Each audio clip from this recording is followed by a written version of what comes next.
Depozit barəsində banklarda məlumat var saytlarda, amma bir neçə nəfər soruşduğundan qısa olaraq deyim. Əgər yaxın gələcəkdə pulunuzu harasa yönəltməyə, biznesə və ya harasa yönəltmə imkanınız yoxdursa və yaxud yaşınız imkan vermirsə, bir də əlinizdə qanuna görə çox banklarda belədir, 100 manatdan yuxarıdırsa pul, 2000 manata kimi istənilən banka qoya bilərsiniz. Faizlər təxminən 10-11 daha sərfəlidir. Aşağı faiz olan banklar da var.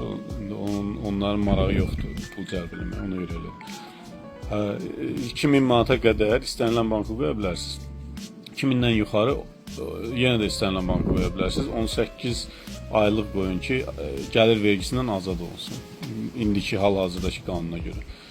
Bir də ki, bütün əmanətlərin sığortalama fondu tərəfindən sığortalanır və banka nəsə olarsa bağlanarsa, dövlət tərəfindən kompensasiya olunur 100.000 manata qədər.